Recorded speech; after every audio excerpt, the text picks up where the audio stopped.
Hello, everybody. Welcome to Friday, another Talk Money with Tom show. We are going to try to help you improve your retirement, whether you're already retired or looking forward to retirement, really by trying to help you improve your financial well-being.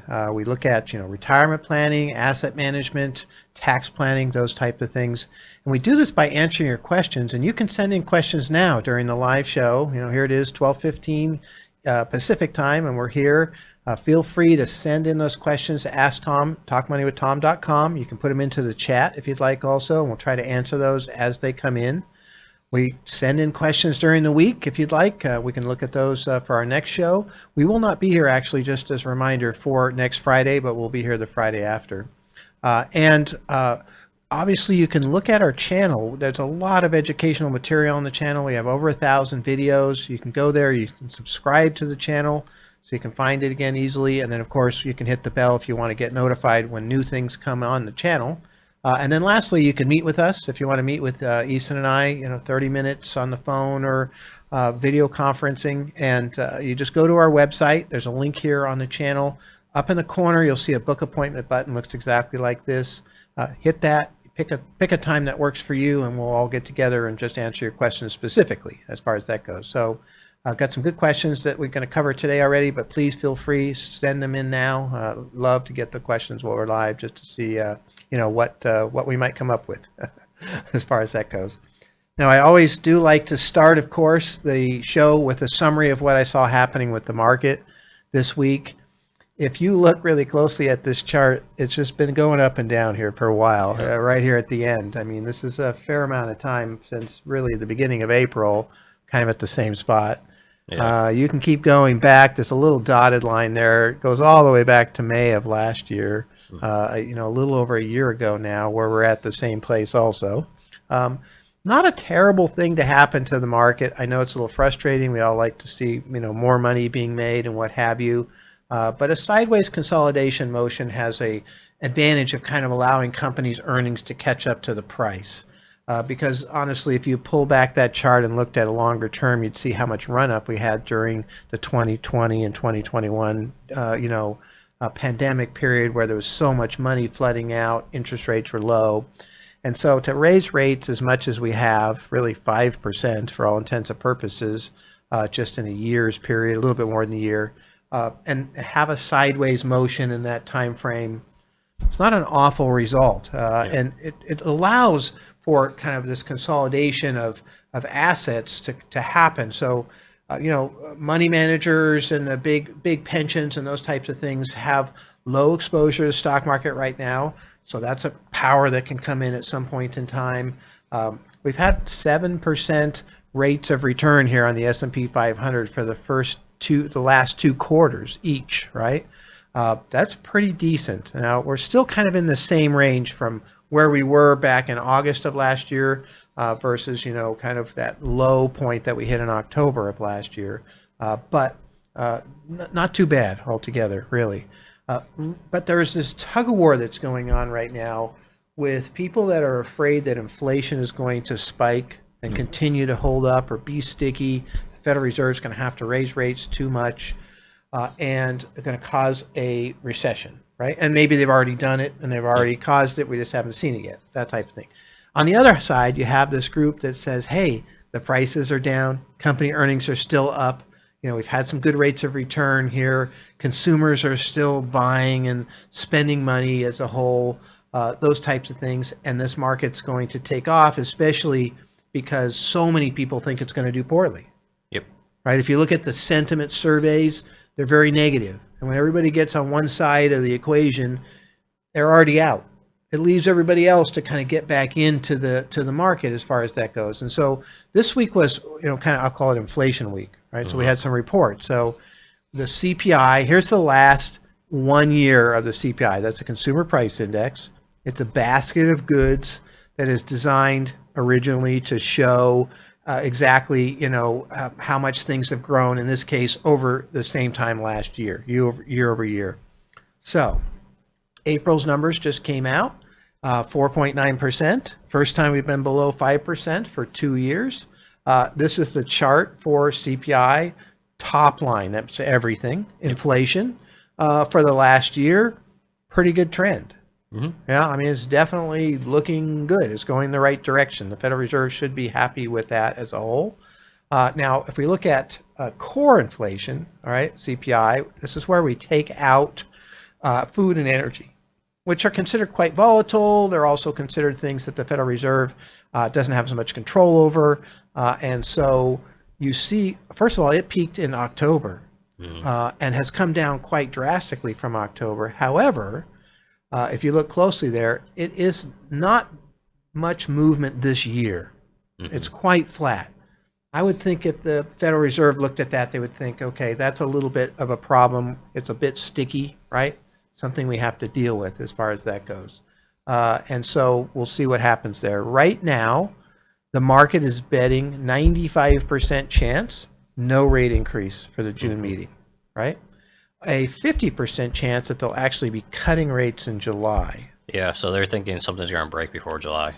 Yeah, so that's kind of interesting because the stock market does well when rates are going down. That's no doubt about that whatsoever. However, if it's going down for some specific reason, sometimes the market will come down at least for a while during that period. So that's kind of the interesting thing. I would think that what the market is looking at is this banking issue that we're dealing with. And that was one of the big things that came up this week was PacWest had reported earnings. The earnings were pretty good. Their outlook was decent. Stock was up. And then they reported that they were looking for the possibility of a sale. And that kind of got a firestorm of motion happening. And then they reported this week to the SEC that their deposits were down 9% for the week, right? So this is really fascinating. What's happening is big banks are under different regulations since 2008, much more stringent. They're more sound because of that. Regional banks have lighter restrictions on their money, and they're struggling because of that. But just a sort of even a rumor mill starts going.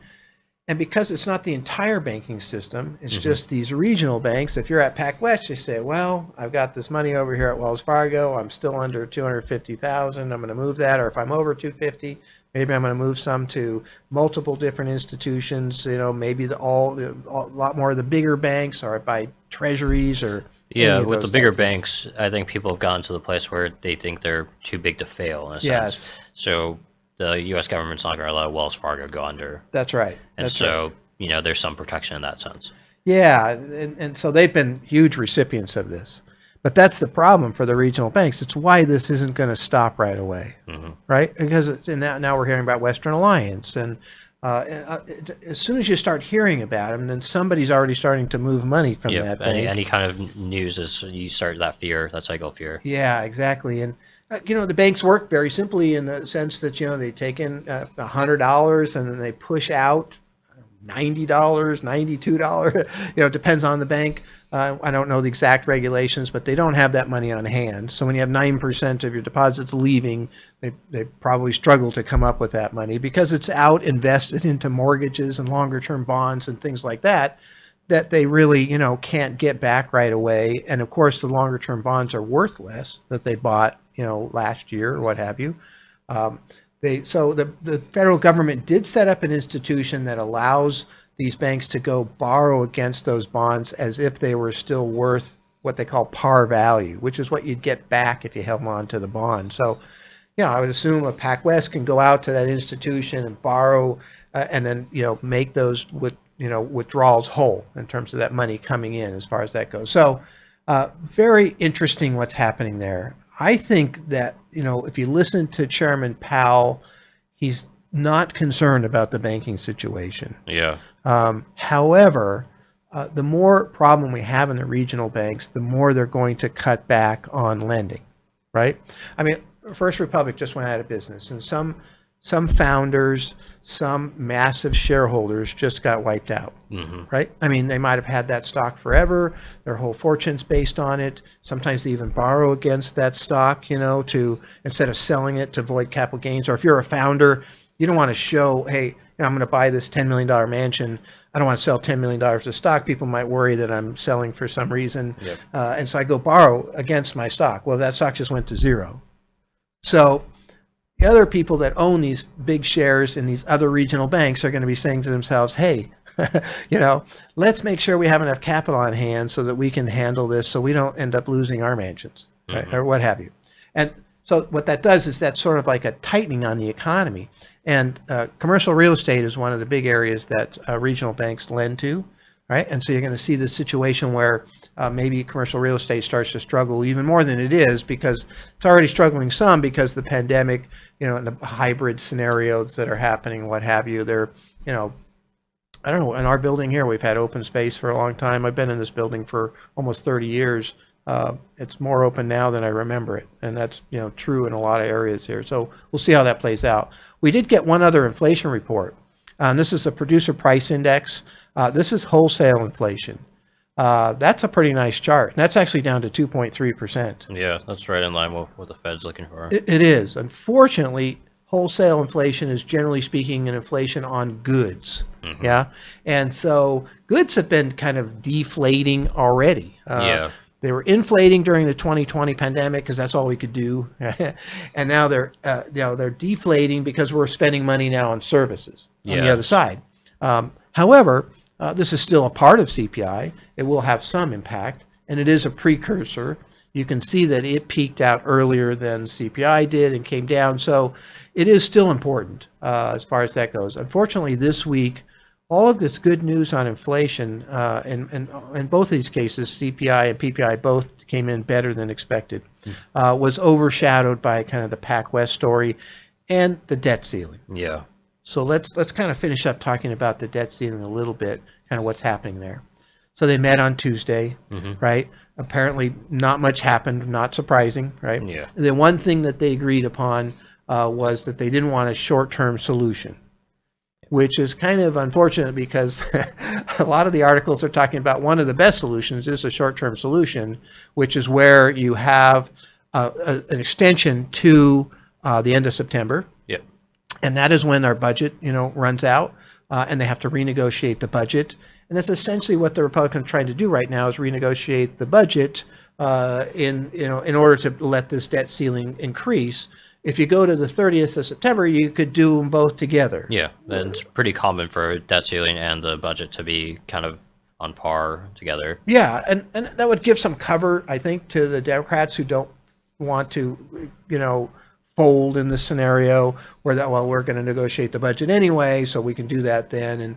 And so it's kind of interesting that was taken off the table. And then there was supposed to be a meeting, and I don't know that it actually is taken off the table. We'll see what happens here. But there is supposed to be a meeting that was happening today that got postponed. And so, there's good reasons that it could be postponed, because things are happening behind the scenes that are good, and they want to, not get back together until they have some of those details worked out so they can do something more substantial when they do get back together. Or there's bad reasons where it just seemed useless after the first meeting. So we'll find out, over time kind of what happened there. But altogether, pretty interesting situation right now. The CBO, the Congressional Budget Office, just came out today and said that the government was going to be out of money in the first couple of weeks of June. Mm-hmm. So this basically collaborates what Janet Yellen was saying, that June 1st, was when we were going to be out of money. And there's obviously some wiggle room in there, just because it's hard to tell what happens with the, incoming money.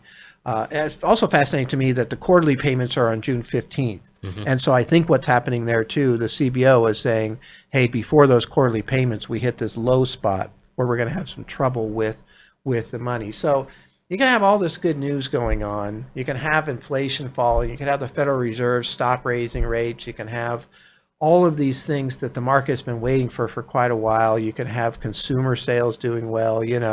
Housing is still holding up. All these things for the most part are pretty positive. Even the stock market is still holding up. Yeah. However, you're not going to have the stock market running off here until this debt ceiling situation is resolved. And I think you'll probably continue to see some erosion in the stock market as far as that goes. Now, our signals are still the same, right? So we're at yellow on our fast signal for the stock, and green on the slow signal for stock. And then the bond signal is still the same. We're at yellow and green on the bond signal also. So, we'll see how things play out. Could be a good time to be green because the market takes off, because there's some resolution in the debt ceiling. I do think the market will move strongly if the debt ceiling is resolved, because I think things have been good. I think they've been better than people expected. I think earnings have been better. On the other hand, if the arguments for the debt ceiling continue into a period where we are facing closer and closer to default, I think the market struggles even more. So yellow is not a bad spot to be right now, and we'll react one way or another. We'll go to green or go to red if we have to, and we'll deal with that as far as that goes. So anyway, that's what's happening so far. It's kind of the summary for this week. Another interesting week always is this. Since the pandemic started, it just kind of week after week has been lots of different things to learn from here as far as that goes.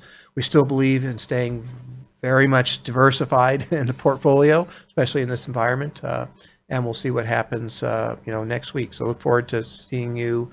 Won't be doing the summary next week, but we'll be able to, because we'll be off on vacation next Friday. But nonetheless, look forward to seeing you the week after. All right, what questions do we have today?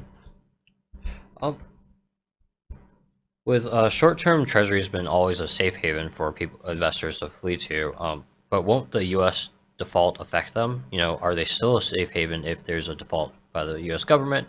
If not, where would you go? Yeah, it's a tough question because we haven't had a full-scale default before, and I guess that's what they're talking about in this question.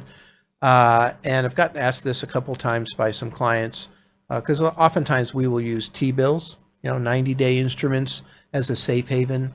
And so is a T-bill still safe, for example? Here's my outlook on that is like, you have to take a look at kind of the overall scheme of things. Where do you go, right? It's a good question.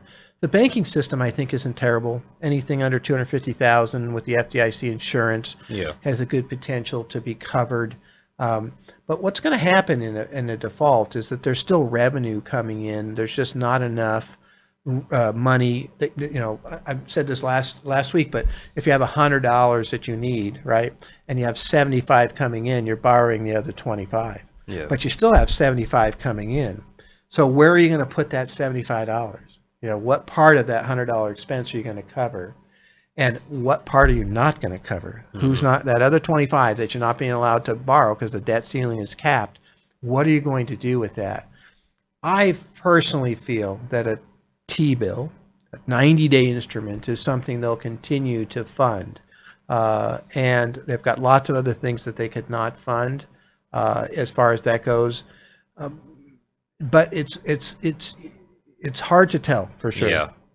It really is. It's hopefully it's a hypothetical question. Yeah. One place that people have run to in the past is 2011. The 10-year Treasury was a place that people ran to. So in May, 2011, the Treasury was 3.2%. And by early July, it was down to 2.7%. So those Treasury prices went up. Yeah, so there's some good appreciation there. That's a big move, actually. Made some money on that. And so people were running into a longer-term Treasury during a period of time of possible default. I would guess the reason for that is because, first of all, there's some money to be made, because there was some appreciation happening, and sometimes that just gets things going. But also, you're buying something that's going to mature down the road. And so you're going to bypass the debt ceiling problems, right? Yeah. Even if it was a 2-year issue or a 3-year issue, you've got a 10-year Treasury. You're going to get your money back at the end of that 10 years if you bought, at par anyway. Yeah, I don't think the market believes that the U.S. will default for a prolonged period of time if they default at all. Yeah, exactly. I would be surprised to see a default. There are ways around the default, right? We've seen some of the different things. And interestingly enough, the White House or Joe Biden said that they were considering the possibility of making the debt ceiling, or determining that the debt ceiling was not constitutional based on wording in the 14th Amendment. Yeah. Right. And Yellen said that's not a good idea, but that doesn't mean they won't do it. If push comes to shove, you're going to have to do something. Yeah, I think if push comes to shove, some of these things that we keep hearing about that don't seem like a good idea might actually happen. instead of having a default, which seems worse than, because there's this concept of minting $1 trillion coin and then borrowing against that, because they can make they make money, right? I mean, it's not based on something per se, so they can make $1 trillion coin, keep it in the treasury, and then borrow against that coin as collateral. Janet Yellen said that's not a good idea either. I agree with her, but you know what? Defaulting on our scenario or debt or not being able to pay Social Security there's going to be a lot more pain and a lot more money lost for the government too. I mean, even this argument getting close to the edge in 2011. They determined that the S&P downgraded the U.S. debt, which means that the U.S. had to issue debt at a higher interest rate, and it cost the U.S. Taxpayers, all of us, so $1.8 billion extra because of that. So we're playing with fire here. The debt ceiling is one of the dumbest things I've ever seen. Although it actually replaced a system that was even worse. Prior to 1917. Congress had to approve every single issuance of Treasury. Oh. And so this was the compromise, that they just would issue it as a group. Okay, you can issue Treasuries up to this level instead of approving every single one. We didn't have debt for some period of time. It wasn't a piece of the puzzle. So it is still a dumb idea. I hope they make it unconstitutional and just take it out so we don't have these arguments and these problems every time. But anyway, it's a really good question. I personally feel that the short-term treasuries will be okay, just in terms of, if you buy a 90-day T-bill and you wait for it to come due, you get your money back. I'm assuming that still works. Yeah. Yeah. What are your takeaways from the CPI and the PPI reports? Yeah, so CPI is the consumer price index, and the PPI is the wholesale, inflation, essentially. So when you look at wholesale inflation, the thing that jumps out at me is it's down to 2.3% year over year. So this April versus last April. That's really good. I mean, that's starting to get there. It was at 11.7 in March of 2022. So it's come down a lot. Now, wholesale inflation is on goods, right? And so CPI is part goods and part services, and one of those services is rent. And they have this thing called ownership's equivalent of rent. So based on property values, they assume what type of rent you'd have to pay if you were renting, even if you are owning, which is why the CPI really, I don't think it's the best measure of inflation. And neither does the Federal Reserve. They predominantly look at what's called the PCE, which comes out at the end, right? But as you said earlier, the CPI comes out first. Yeah. So it's the one we know about. Yeah, so with shelter, if you look at shelter year over year, it's 8.1% right now.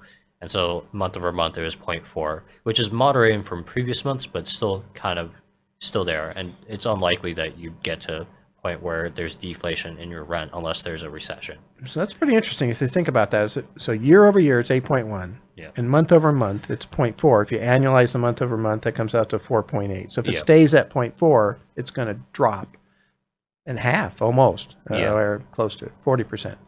That's interesting. Yeah, and that's what we keep hearing, that rents will continue to come down, and they're a big chunk of the CPI number. So that's one of my takeaways, is really having to do with rent. You hear about it constantly. And I believe one of our questions that came in maybe a couple months ago even, was about super core inflation, right? Super core, yeah. So inflation, they have headline inflation, which is all CPI, and then core inflation, you take out food and energy, and then super core, which is where they take out rents. And actually, you can make an argument for that, because rents they're sticky because they don't get renegotiated on a daily basis. They're not like, some of the other costs that are out there. Yeah, and shelter also includes housing prices too, and housing prices are a little bit less. People don't sell their houses if they come down too much. They just hold on. Yeah, exactly. It's not an asset that's traded that greatly. And right now, housing prices on a relative basis, considering how much mortgage rates have gone up, have held up fairly well. Partly because mortgage rates went up, people aren't willing to sell their home where they have that 3% mortgage, where they're going to move and take another mortgage at maybe double that. And so we have this lack of supply. Even though the demand has dropped down, it is still kind of equaling the supply or close to it. And nationally, prices are not terrible. So you're not seeing a drop in CPI because we're not seeing a big drop in housing prices.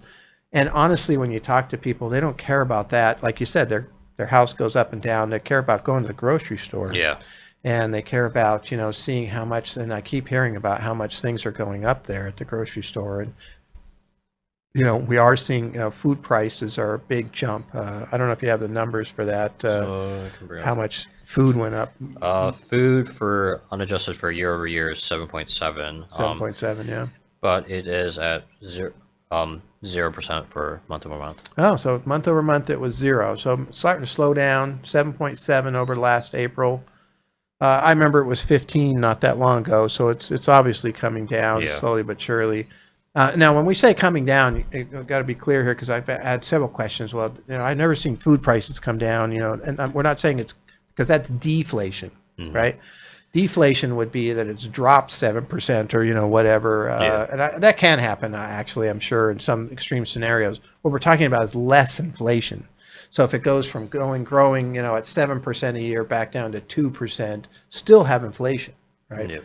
And actually, the Federal Reserve wants inflation. Matter of fact, the one thing that companies and governments hate is deflation. Yep. It's very destructive. As much as inflation is destructive, especially high inflation, deflation is also very destructive. So that's why they try to kind of bridge this gap. They want to be right around 2%. That's quite healthy. That's what they consider. What do we have to do to get there? Is the issue. Does something have to break or not? Because core inflation is sticking in there a little bit more than we would have hoped, but still coming down, but not fast enough. All right, what do we have for our next question? Is it worth bottom fishing at this point? I'm thinking of buying a regional bank ETF. Yeah, what was it? So last week, regional PacWest, right? Yep. They announced that they were going to sell. They were looking for a sale partner or what have you. Stock dropped 49%, I think, for the day. Next day dropped 30%. That was like Wednesday, Thursday, and then Friday up 82. I don't know where it ended up, but I remember it was up that much at least at one point. Maybe when we were doing the show, and so. Yeah, there obviously somebody did some bottom fishing on that stock, or some short covering, or something happened there to drive that up. And of course, yesterday or the day before, when PacWest announced put their report to the SEC that they lost 9% of their deposits, their stock dropped 30%. Yeah.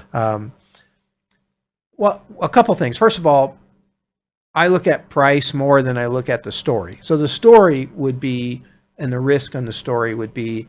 The regional banks aren't unique. I mean, money can flow from the regional banks to the major banks easily, within minutes. And so you could continue to see that motion where these big banks, Bank of America, JP Morgan, et cetera, just become bigger and bigger and bigger as they get more and more deposits. And any little news, that comes up because of some weakness at a bank, and all of a sudden, all of their deposits that they have as excess are gone. Mm-hmm.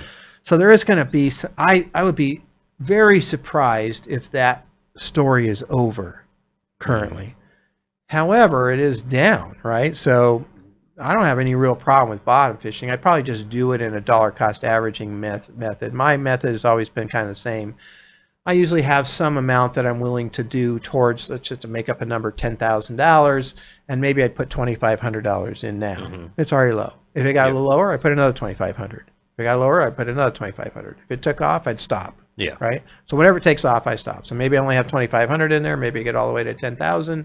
So I've got my full budget in there. I bought 4 times, all at lower prices. I've got a nice-ish, average price, right? And so that's a philosophy that I've used for years and years, and I wouldn't have any real problem with that. Otherwise, you could buy in with your 10,000 right now, or whatever your allocation is. It could drop in half. Yeah. It could, and you'd have 5,000, and eventually you'll get your 10,000 back in theory if they'll come around. But I would rather have dollar cost average in there, even if it means missing out to the upside with some of that money. There's always something to buy. So if you're doing this dollar cost averaging, let's say you're going to do 4 buy-ins. Yeah. What if it jumps in that second buy-in? Do you just stop buying more stock and kind of just you're good? Yep, I do. Yeah, because there's something else that's down. I still have that money. If that, I look at that money as a philosophy. In other words, that money is for this philosophy, which is buying low. Hmm. And so that's no longer low. It's taken off. But this other thing over here, whatever it is, I mean, Google has been, and it's finally starting to run. Yeah. They've had good earnings and really, I think, some really good reports, and nobody's paying attention to that company, for example, right? And so maybe that's something you'd buy, and now it's starting to run. So that's probably too late. But nonetheless, there's always something out there that you can find that is, fairly low for whatever reason. Yeah, that you still think has you can a think good about chance. airlines during the pandemic. Yeah. They went dirt. You could have gotten them dirt cheap. Yep, exactly. And if you had the guts or the perseverance to go with them, you may have some rough couple months, but then you turned out well. Yeah, I have a client that bought Jets, JETS, which is a ETF that buys the airlines really in the pandemic, and he did quite well. Not right away, but it was a good low purchase buy. Assuming that they're not going to allow all the airlines to go out of business, and they really didn't, right? I mean, they poured a lot of money out, including to the airlines, to keep them going, even though they weren't running. I mean, they had like 96% of the airline miles were gone. And so that's a good example. So yeah, that's how I look at it. If it starts to run, I've already bought my two pieces in that case. Whatever, I'm 50% of my allocation in.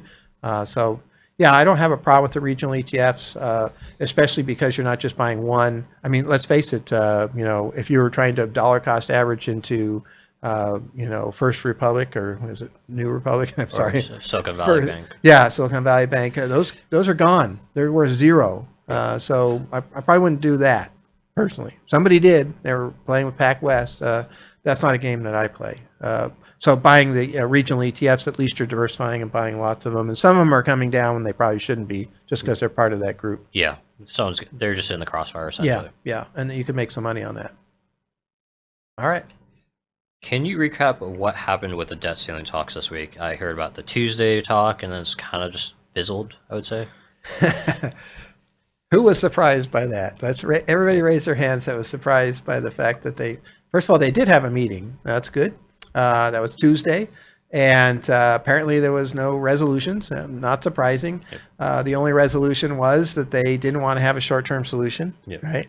And we talked about that earlier. One of the problems, in my opinion, is that they should push this out to the 30th of September, which is when they would be negotiating about the budget anyway, which is what they're trying to do now. So why not just push it out, do it all together, as far as that goes. So who knows what will happen there. But then there was supposed to be a meeting today, right? It was postponed. Could be a good thing because they got something happening in the background. They want to get back together when there's a more concrete, negotiations are done. It could be a bad thing because they just felt like Tuesday was a waste of time. Yeah. Why waste Friday? And so, there's a lot going on. There's the 14th Amendment. There's, the possibility of using that to declare the debt ceiling unconstitutional. Of course, that would probably result in a court battle. But maybe that would get us to September. Yeah. I personally think they're going to come up with something. I don't know that there won't be some chaos in the market before they do that. Yeah, and both parties know that they won't stick to their positions. They're too strong. The Republicans understand that they can't cut spending that aggressively. They're cutting their spending to veterans. That's not going to fly with them, their party. Yeah. And Democrats understand they have to give up something too. Yeah. And so, Biden's offered up any excess funds from the COVID emergency, the pandemic, those can go back and that'll lower deficit. And so they're talking about making these compromises. We'll just have to see where they end up in the middle. Yeah. Hopefully is a middle, right? I mean, yeah. But that's exactly, you want $2 off. Ask for $4 off, and maybe settle whenever for $2. You haggle, you always go higher than what you want. Yeah, so that's pretty normal. There's this fear.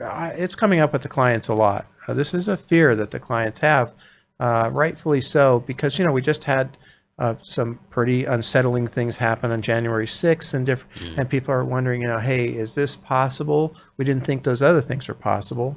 And so does this happen?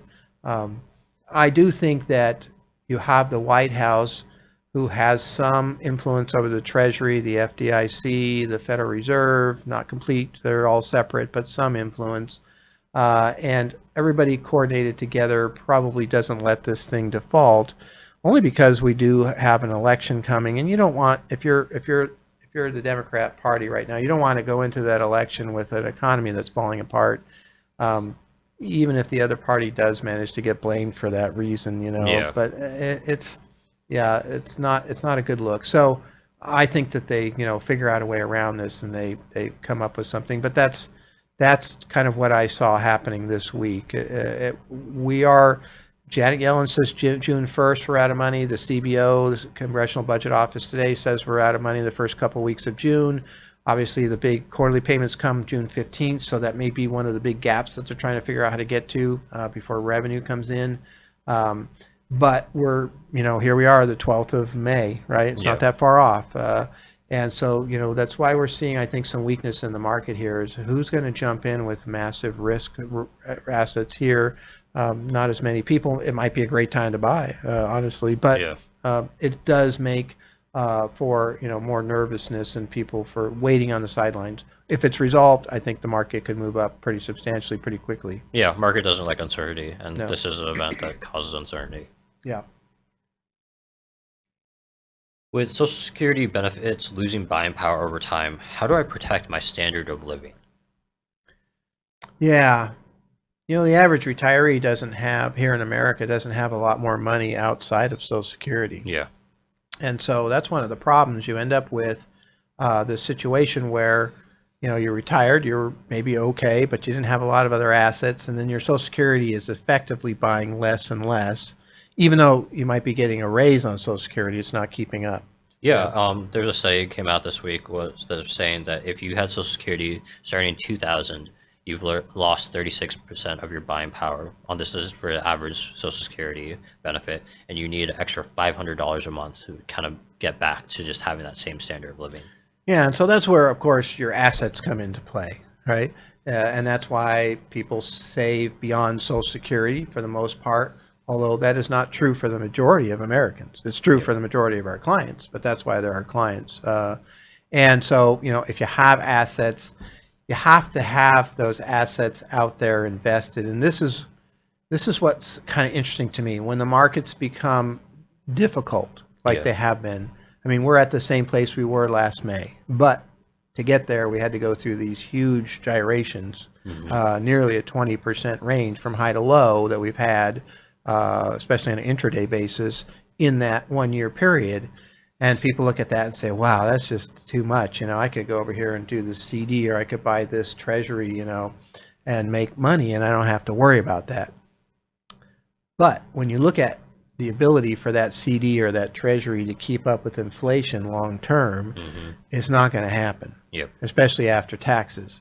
And so the way that you keep up with inflation to supplement your Social Security and to keep your standard of living is to be in the stock market and to be in the real estate market. Those are two areas that have historically shown the capabilities of, keeping up with inflation. So, maybe your current home, and you get down on your assets, and your Social Security isn't buying as much, and maybe you cash out the home and move to a cheaper place, and then that gives you the money. So maybe you have enough assets, you don't have to do that, right? Everybody's got a different situation, but those are the two areas that, in my opinion, you want to invest in, even with all the hassles that we've had here, in the last almost year and a half now. Yeah, Social Security was meant as a safety net, and it's not really meant to keep up with inflation. It's just supposed to keep you out above the poverty line, and over the years, it's kind of degraded. Yeah, and I would suspect that as Social Security gets tighter and tighter, because so many people are living longer, and so less, there's used to be about 10 to 15 people working for every one person receiving Social Security. I believe that's 2 to 3 people working now for every one person receiving Social Security. So that's what makes Social Security tight, because it's a pay-in and pay-out system. And they're going to make the retirement age later. They already have. It went from 65 to 67. That could go to 68 or 69. But they also might mess with the COLA and make that less and maybe even make it means tested so that you get less cola if you make more money, or who knows how they'll figure that out. But so yeah, I would think that means even more importance on saving money, both during and before retirement if you can, and then continuing to invest at least some of that in kind of the stocks and real estate area that has the ability to keep up and exceed inflation over a longer period of time. So it's a pretty good question. All right, got time for one more. What does a strong dollar mean for the U.S. market? Also, I've noticed that the yen and Swiss franc have been doing well those last couple weeks. Last couple weeks, yeah, it's kind of interesting. The dollar's been doing okay also in the last couple weeks, which is, I think, fascinating because here we are looking at a debt ceiling issue. I would think the dollar would be weakening here and money would be maybe moving more towards things. And obviously it is somewhat. We're seeing the yen and the franc do better. But there is an interesting correlation between the dollar and the U.S. stock market. If you look at, like, let's say, for example, last year, the dollar was going up like mad. I mean, really going. Yeah. We were raising rates really fast, and so money comes in to buy our bonds. And that, in order to do that, they're buying dollars from whatever foreign currency that they have, and that drives up the value of the dollar. The peak dollar day was the October 10th. The lowest point for the market last year was October 13th, just a couple days later. And so there is an inverse correlation. When the dollar is going upward, especially strongly, our stock market is weak. It falls. And when the dollar starts to come back down, our stock market gets better. I mean, from that 13th of October here, that last quarter of last year and the first quarter of this year, we had 2 7% quarters on the S&P 500 as the dollar has started to weaken. So there is an inverse correlation, maybe not on a day-to-day basis, but overall with the dollar weakness actually helping the stock market. Yeah, and you can see these three currencies tend to be considered safe haven currencies. And so whenever there's fear in the market, you can see these currencies tend to do well. And so that could be another situation why there's been a push, is because with the debt ceiling, recession fears, people are kind of getting a little antsy. I still find it kind of fascinating because the debt ceiling issues here in the U.S., and so people are still buying dollars and maybe buying our debt and what have you. Yeah. And here we are talking about defaulting at least on something. Who knows what that might be? So I think, as a group, we've seen, I think this is the 7th or 8th argument about the debt ceiling now since 2011, and sort of the boy who cried wolf, and they're just looking at this as an opportunity to get, a good yield. And so we'll see how that plays out. But I think it's kind of interesting to me to see what does happen here. All right. Well, that's our show for today. I want to thank everybody so much for coming. I really enjoyed some really good questions today, actually, some pretty thought-provoking things that we were talking about. We really try hard to help with your retirement. We want to educate people. We do this show for free, live, every Friday that we can. Again, we won't be here next Friday. Have a trip that I'm taking. Questions, though, you can still send those in, and we'll answer them in a couple of weeks. And send them in to Ask Tom at talkmoneywithtom.com. Give us a chance to look at them and come up with some, thoughts on them also. And then, of course, you can subscribe to the channel. I mean, if you want to learn a lot about retirement planning, asset management, I mean, I put out a video every single day on, what's happening with the stock market. You can start to slowly but surely kind of accumulate your knowledge, even if you're working with somebody. I think it's a good idea.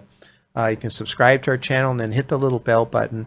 Hit the like button if you like the videos. Put some comments. Get involved with that aspect of it, and I think you can increase your education. Kind of a self-study.